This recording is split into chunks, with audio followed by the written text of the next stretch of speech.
que as Nações Unidas prepara depois do diálogo com os Estados. Consequência, 6 meses depois, o relatório oficial do Estado brasileiro lá estava. Para vocês verem como o lobby da sociedade civil organizada funciona e é efetivo, é o que faz mover, é o que tira todos os sistemas internacionais de proteção dos direitos humanos da inércia. É bastante interessante.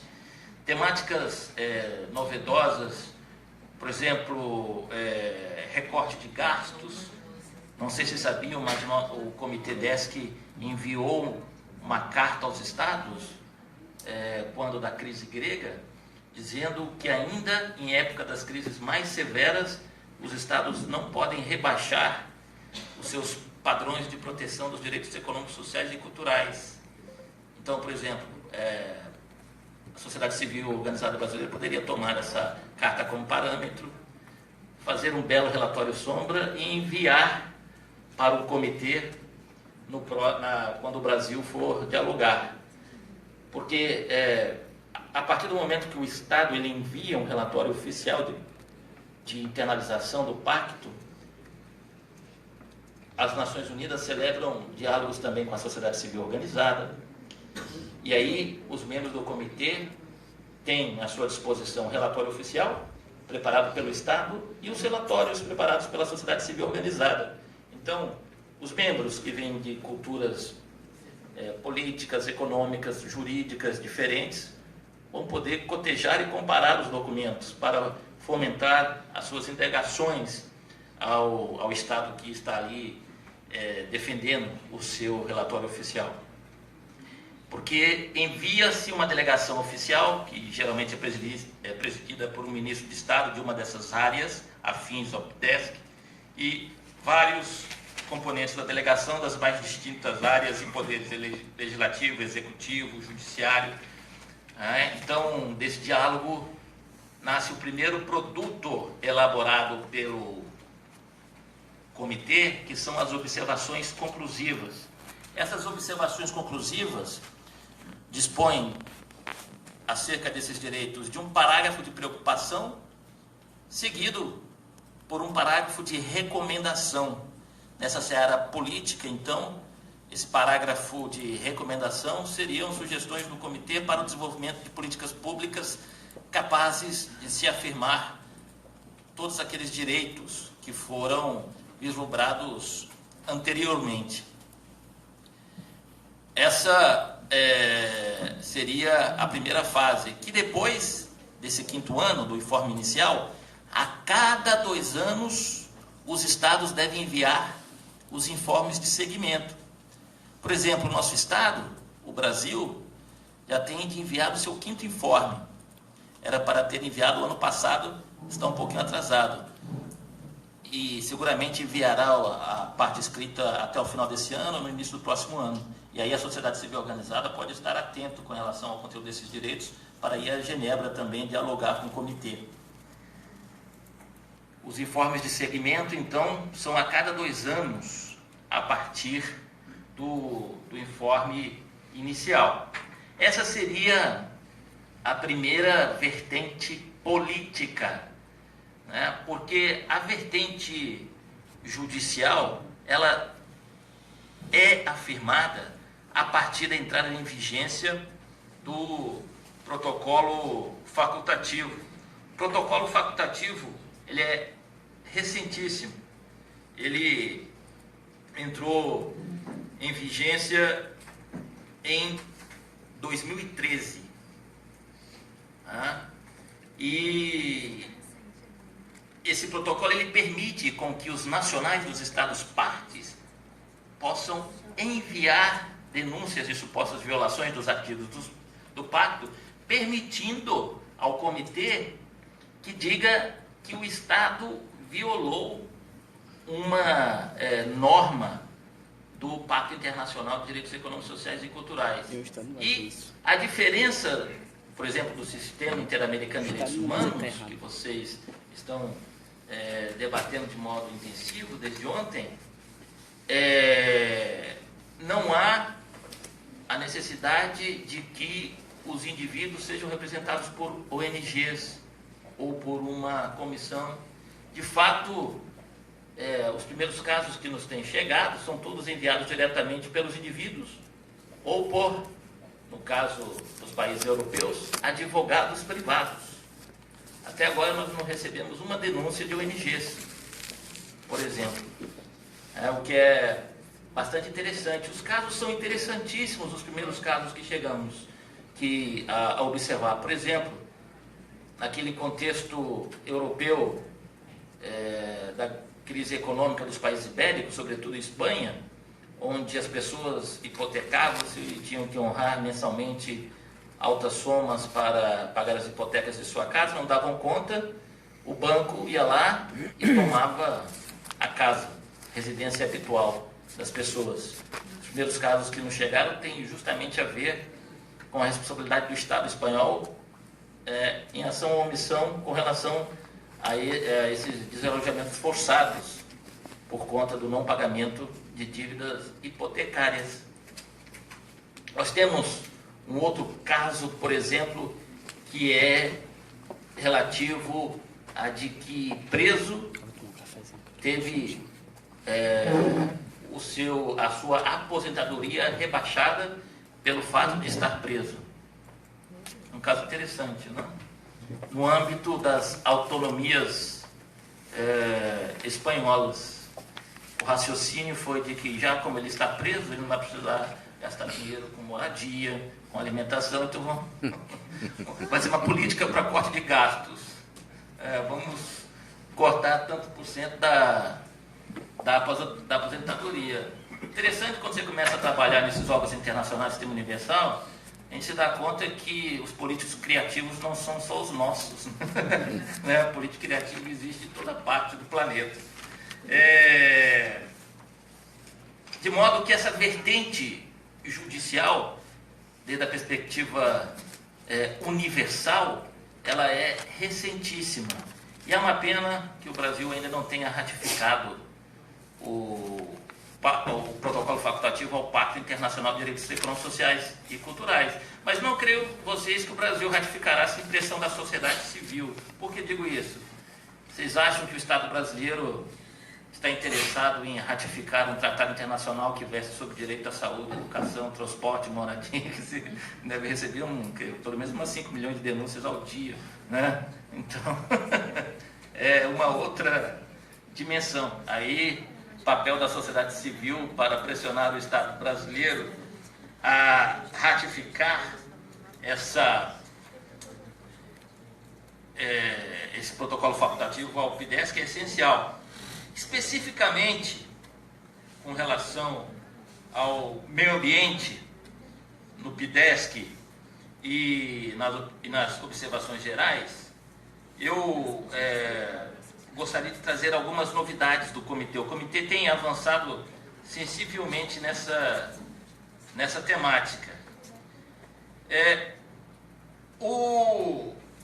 Conforme nós comentávamos há pouco, por exemplo, das distintas menções diretas pelo Comitê ao Meio Ambiente, nós podemos destacar a observação geral número 13, dedicada ao direito à educação.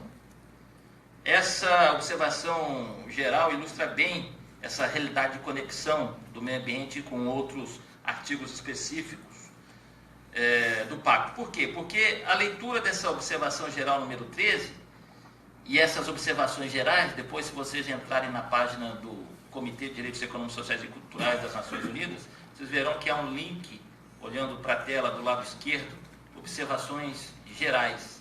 Todas elas estão disponíveis ali em PDF. Essa observação geral, ela deixa claro que a educação é um direito humano intrínseco e um meio indispensável para realizar outros direitos.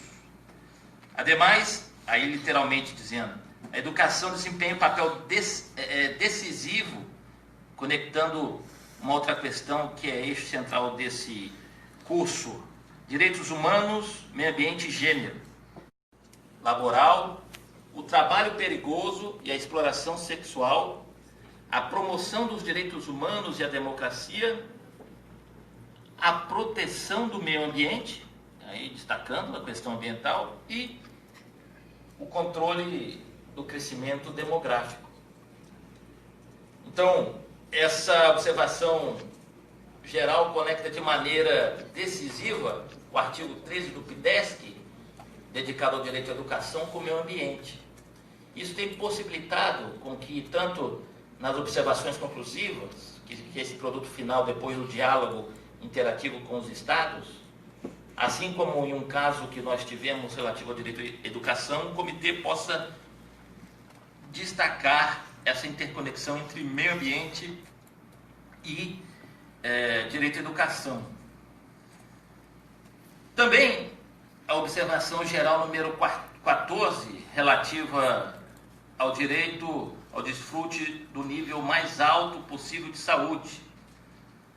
O comitê ele recorda que, ao elaborar o artigo 12 do PIDESC, a terceira comissão da Assembleia Geral das Nações Unidas não adotou a definição de saúde que figura no preâmbulo da Constituição da Organização Mundial da Saúde, que concebe a saúde como, aí vai dizer, um estado de completo bem-estar físico, mental e social, e não somente como ausência de afeições ou enfermidades, porque a referência que se faz é aquela prevista no parágrafo 1 do artigo 12 do Pacto, quando diz: mais alto nível possível de saúde física e mental não se limita ao direito à atenção à saúde.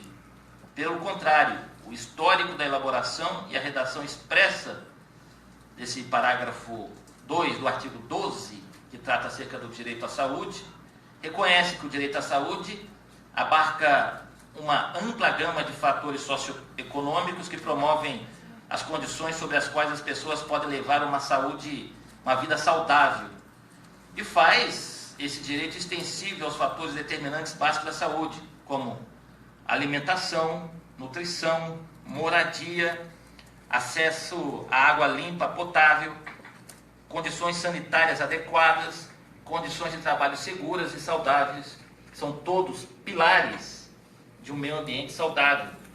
Isso é interessante porque, durante as discussões por parte dos membros do SEDESC, nós trazemos elementos dos sistemas regionais de direitos humanos, tanto do sistema interamericano, quanto do sistema europeu, quanto do sistema africano.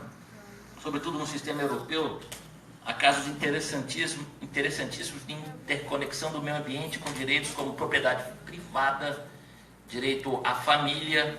Vejam vocês, há um caso contra o Reino Unido, por exemplo, onde uma empresa privada verteu, em português, como é dizer, produtos químicos num córrego. Esse córrego ia para um rio, um riacho maior, que passava por uma série de condomínios no Reino Unido. E um deles, as crianças que moravam nesse condomínio nadavam. Ao ali nadar, uma boa parte dessas crianças contraiu uma enfermidade incurável, 3 chegaram a falecer e todas foram alvos de diferentes alergias. E nesse caso, o Reino Unido foi condenado pela Corte Europeia de Direitos Humanos por violar não só o direito à vida, mas também violar, veja, o direito à propriedade privada. Interessante, porque aí parece que os Estados eles sentem mais a pressão dos órgãos internacionais quando se afirmam violações de direitos com propriedade privada. E nesse caso também um outro rito, que é o fato da conexão da questão ambiental com direito à família, porque a Corte Europeia de Direitos Humanos também condenou o Reino Unido, em consequência, por haver violado o direito à família. Vejam que interessante, né? Então, esse parágrafo, na visão do comitê, que é suficiente para conectar o meio ambiente com o artigo 12 do Pacto, que trata acerca do direito à saúde.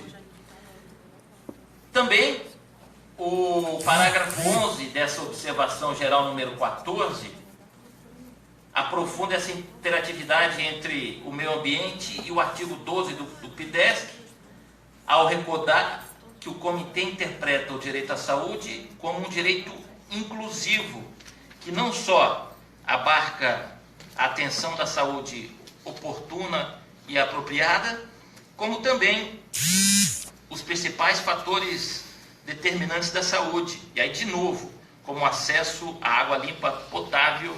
Essa expressão, eu estava fazendo um levantamento depois, água limpa potável, é uma das expressões mais destacadas pelo comitê nessa interconexão direito à saúde e meio ambiente. E a condições sanitárias adequadas, o fornecimento adequado de alimentos saudáveis, uma nutrição adequada, uma moradia adequada, condições saudáveis no trabalho e no meio ambiente, o acesso à educação e a informação sobre questões relativas à saúde, incluídas aí a saúde sexual e reprodutiva, que é uma outra novidade do Comitê de Direitos Econômicos, Sociais e Culturais das Nações Unidas. Na sessão de junho de 2016, o Comitê aprovou a observação geral sobre o direito à saúde sexual e reprodução assistida. Essa observação geral ela é importante por vários elementos. Por exemplo, é a primeira vez que um documento oficial de um órgão de tratar de direitos humanos das Nações Unidas coloca por escrito expressamente a expressão LGBTI como um alvo de necessidade de educação para evitar danos irreparáveis aos direitos consagrados no Pacto. Essa observação geral ela foi aprovada depois de anos de debates, justamente, dentre outros, por conta da afirmação de expressões como essa, os alvos de proteção. Também a questão da importância do meio ambiente para o desfrute desse direito. E isso em consequência de que um outro aspecto importante é a participação da população em todo o processo de adoção de decisões sobre as questões relacionadas com a saúde nos planos comunitário, nacional e internacional. E o meio ambiente é um fator determinante para uma saúde robusta. Isso fica claro depois, para quem gosta de avaliar cada uma das observações conclusivas dos Estados, fazendo um estudo com os países africanos. Direito à saúde, saúde sexual, gênero e meio ambiente. Todas aquelas questões que para nós, de uma realidade mais ocidental, sobretudo o Brasil, parecem coisas já distantes, como mutilação genital feminina, castigos corporais graves pelo fato de serem mulheres, é uma realidade diária nos países africanos. E essas questões elas são reiteradamente marcantes no sistema das Nações Unidas. Então,